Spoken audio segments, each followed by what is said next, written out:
Hi everyone, I am Sayf Jawad and I'm going to talk about code quality with a focus specifically on code complexity. The agenda for today is to talk about what is complexity, why does it matter, how to measure it, and how to reduce the code complexity.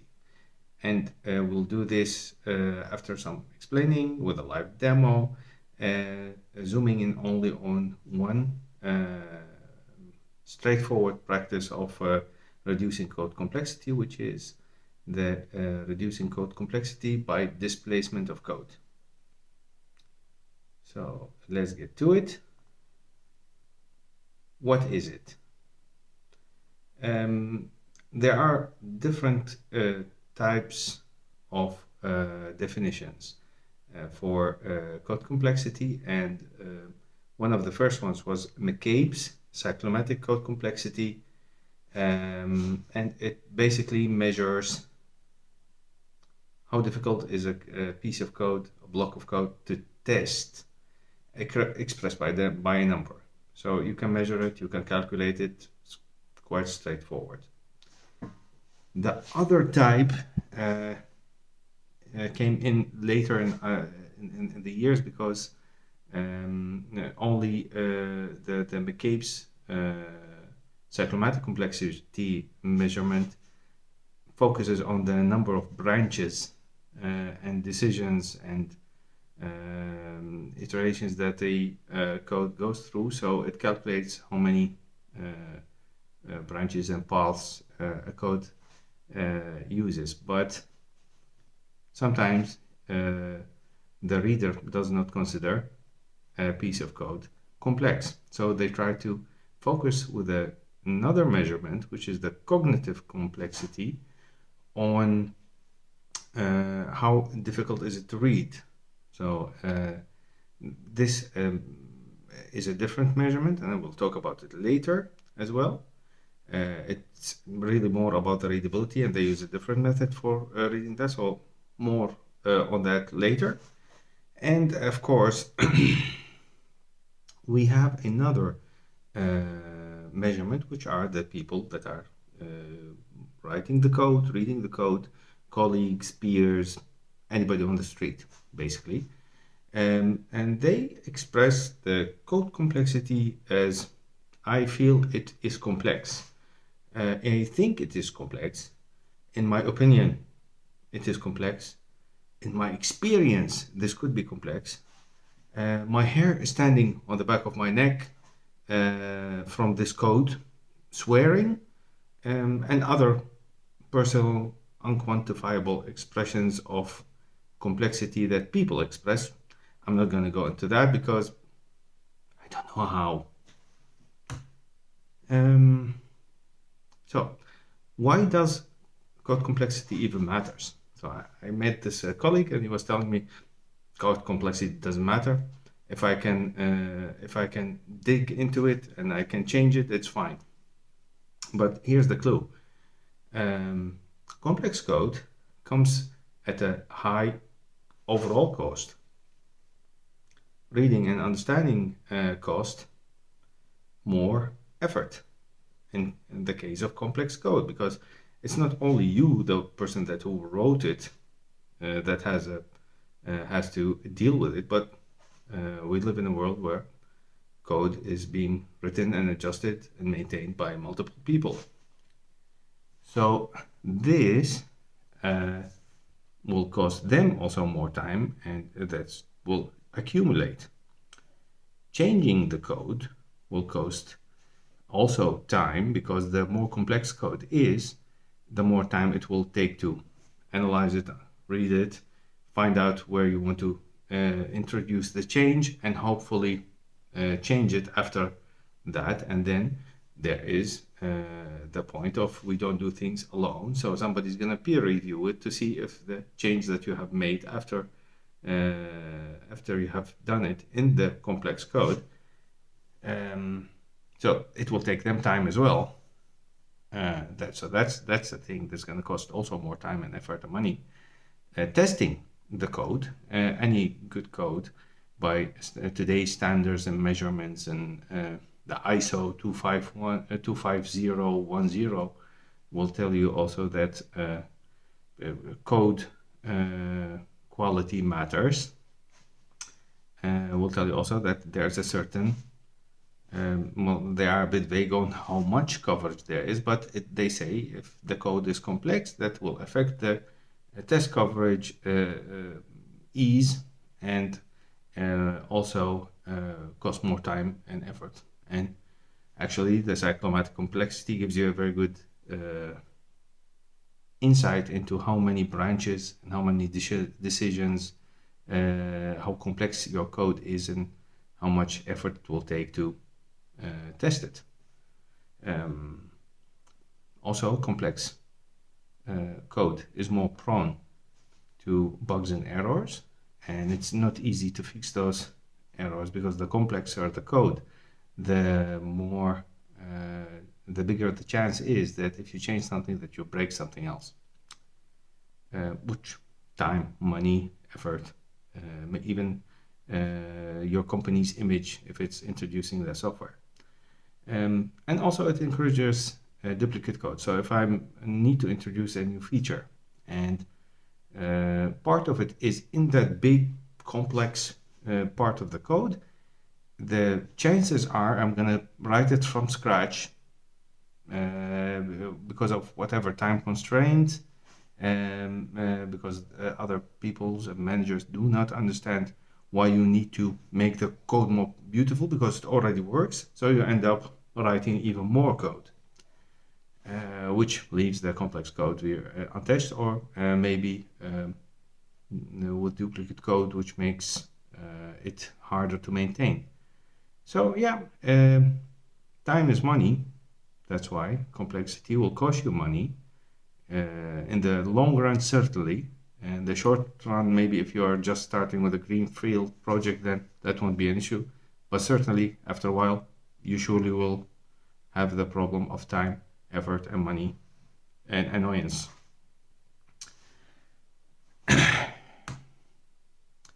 So how is it measured? Now, this is an interesting illustration of the calculation that is done, where basically the branches, edges, and nodes of decisions in your code are being measured to give you a number. I'm not going to go into that right now. There are frameworks that calculate it for you. IntelliJ, I am a Java programmer, so most of the time I program Java, use IntelliJ. IntelliJ has this plugin called Code Metrics. And Code Metrics will give you on-the-fly evaluation of the code complexity you're writing per method. I'll show you that later.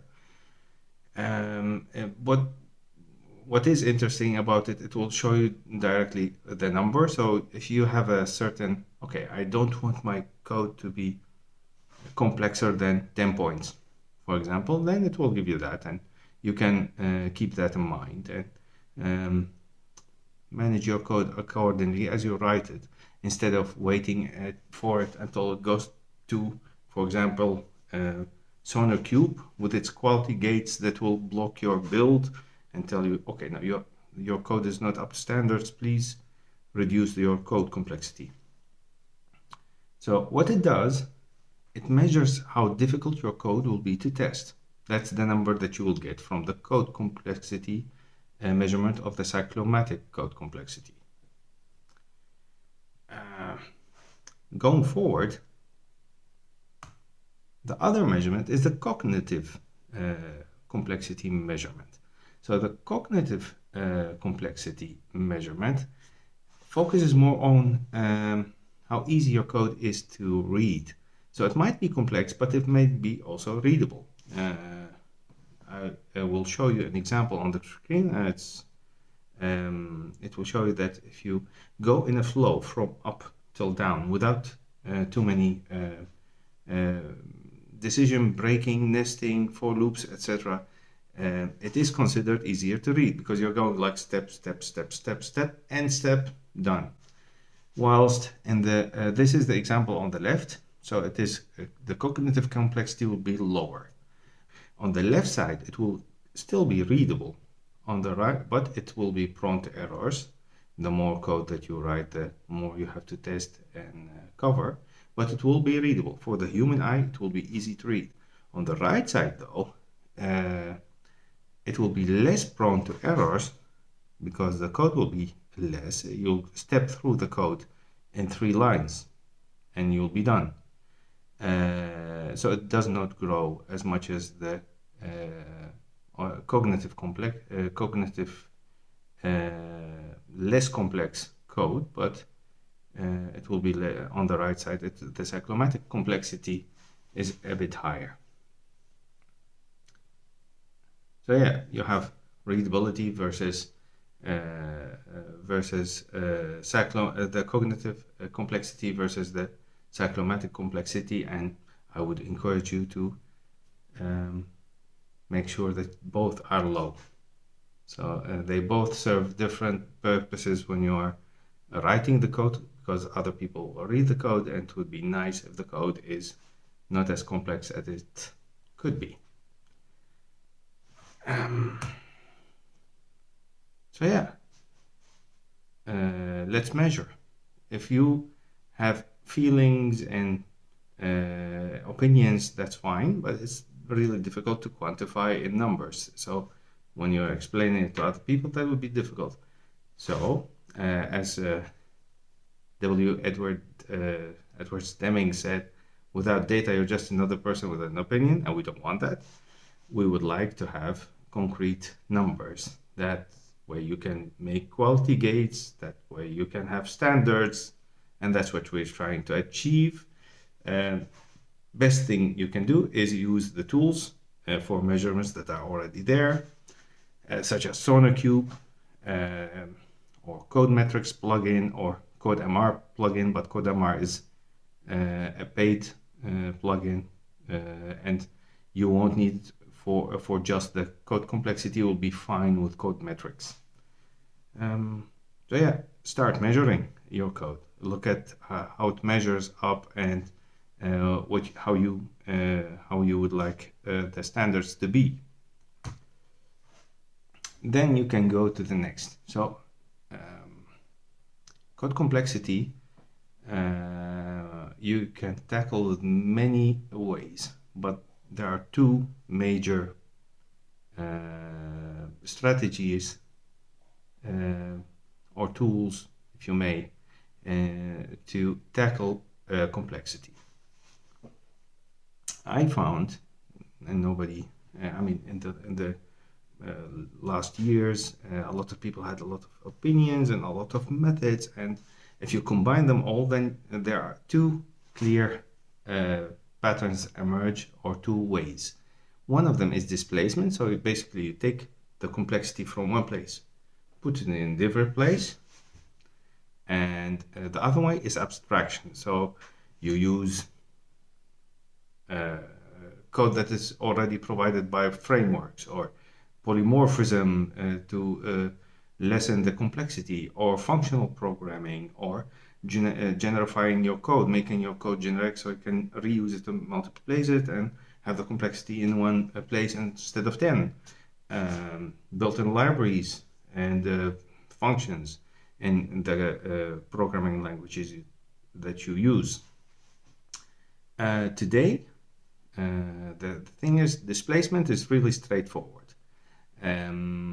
Abstraction is a bit more work, and I will come back to it probably by categories or frameworks or polymorphism or functional programming, and show you how to make your programming code less complex. But for now, I'm going to go for the most straightforward one, which is the displacement. It's just taking from one place, putting it to another. And you might think, okay, but that's stupid because you still have the same complexity, but you're putting it somewhere else. With one clear big advantage is if you put everything in one place, that one place is going to be a mess. And good code does one thing and one thing well. I heard Uncle Bob say that one time, and I like Uncle Bob. Uncle Bob, good guy. So yeah, when displacing the code, it is good to have a strategy, and my strategy is most of the time derivative of the single responsibility principle. And so yeah, I would like to analyze the code, identify the responsibilities of what a line of code or a block of code does, and then put it in the place that it should be. So not everything in one place, but categorized and displaced and packaged in its own space. For this purpose, I'm going to do a demo in a bit. But before we do a demo, and if you are going to tackle your own code, it's a good idea to make sure that you are ready to do it. And how you do this, make sure that your code compiles or runs. Otherwise, you'll be starting off with a bad start. Secondly, make sure that your code is already tested with a high enough coverage. So not to introduce new bugs. If you have tested your code and it covers the functionality that your program is doing, then you can refactor your code and reduce the complexity with less of a risk that you are going to break the code. So use unit tests, use integration tests. Have a backup if you are not using a version control. Most of us do these days, but if you don't, then please backup it. Make a backup before you start, and measure it. So, I mean, you would like to know where the problems are to solve them. Otherwise, you're not solving a problem. You're just having fun with code. It's fine, but it's good to have a good measurement of your code, cyclomatic or cognitive or both. So yeah, I guess we can start. I'm gonna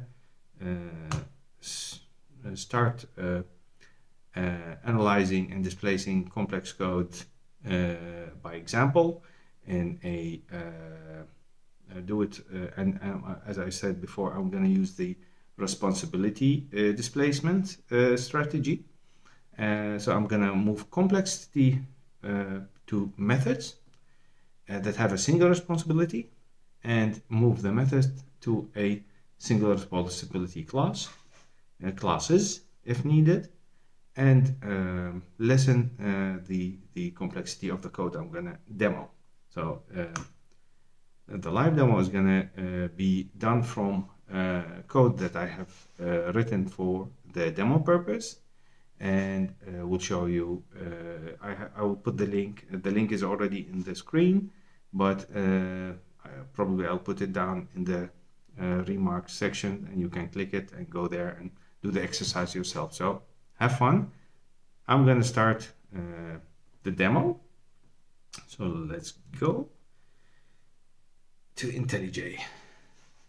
So if you check out the code, now this is the code that you're getting, and I do not see the,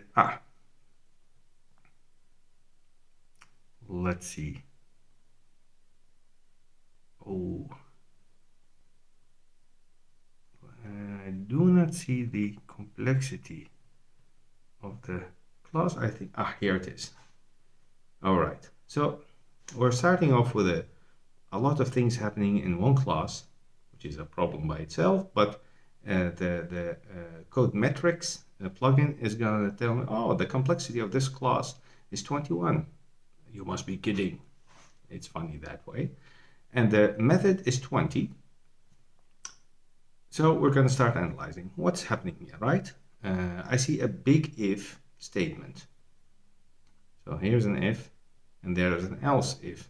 So it's doing basically two things. So it is saying, checking if the command is not null, command coming in, and if the command equals combine. So there's a command coming in. Nice.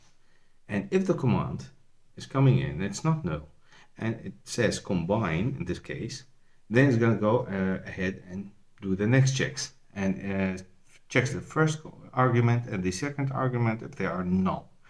And then if everything is fine, it's going to make a logging of what's coming in and how it's being combined, and then return the end result. So we have validation, and we have a return statement, an exit. And then we have another one, which is very similar to the first one, but it says here the same thing, if command is not null, and if command equals combined to uppercases. And then it does actually the same thing that the first one does, and checks the first and the second arguments, and then goes and does the combination to both arguments with uppercase if they are not null, and logging that, and then returning the result. So very clear right now that there is more happening here than just functional. So I see that there is a validation. I see that there is another validation. I see that there's a logging happening here. And I see also that the actual work is being done by combining. So what we can do is let's extract this and give it a name to a method and call it that is valid command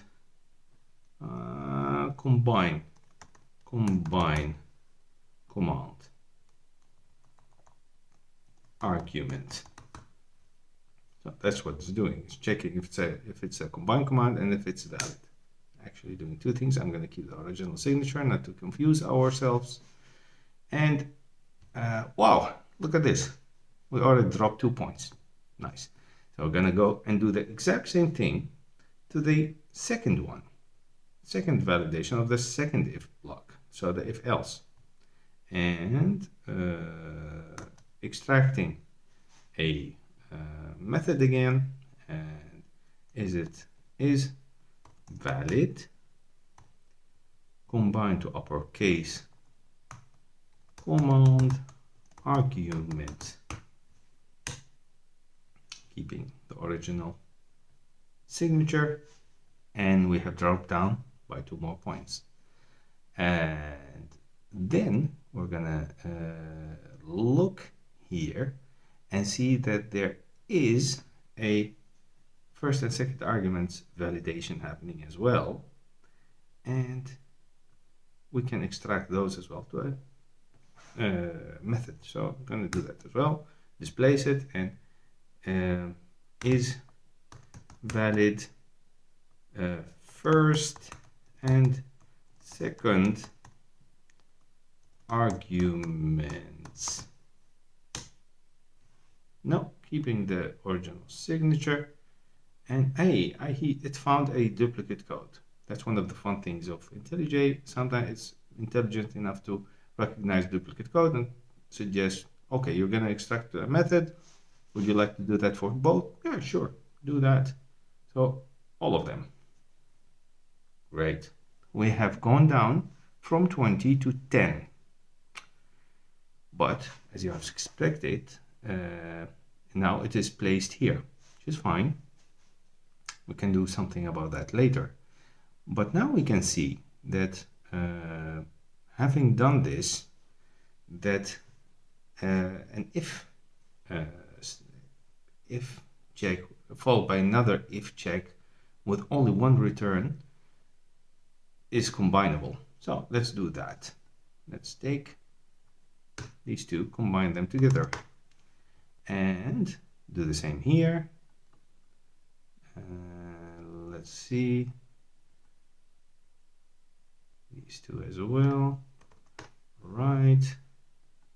It is telling me, however, that there's one bracket too much. The same thing going there. And now we have one big validation that is replacing the old one. And let's see what we can do with this as well. M, and what we'll say is valid combine arguments. Yeah, so all the arguments for combine that are being put into the execute of method, please put them all in one method. That's fine. Do that. Keep the original. Do the same here.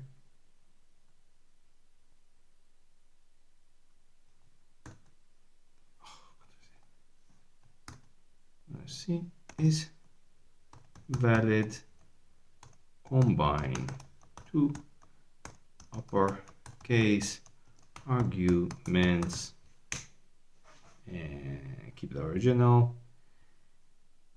Okay, so we are down to 8. This is fine. This is great. This is under 10, which is what I would like to have done in the first place. Now we have a lot of methods here, and we have something there as well, but we'll get there later. This,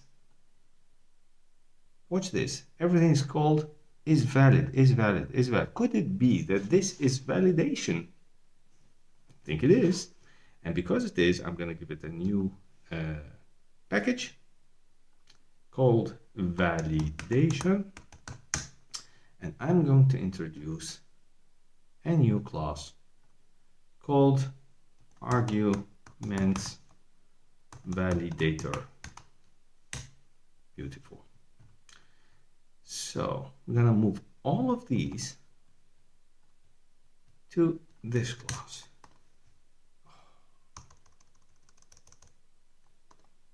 And I did a boo-boo. Go back here, say cut, and put all the methods in here. And right away, I notice that this one should be public static, and make it public and static, because now I can access it from here and then go to this one as well, and is valid combine arguments.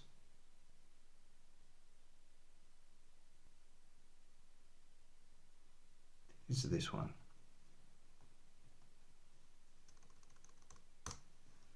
And the same thing.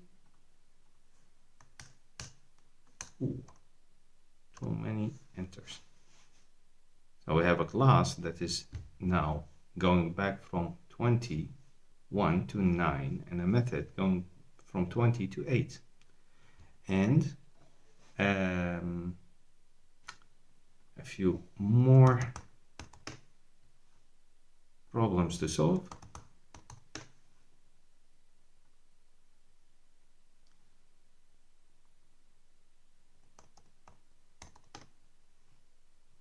Great. So this class has a complexity of 6. No method here is exceeding 5, and probably we can make it much smarter and better. But for now, I'm overly okay with the end result, because we have displaced the complexity to this class, making it easy to change, expand, do some other stuff even if you want to. With validation, it has to be validation because we're validating. This is an arguments validator class, which that's its responsibility. Now I had made tests before, and I did quite a lot of refactoring. Would my tests still run? Let's see. I'm gonna run the tests.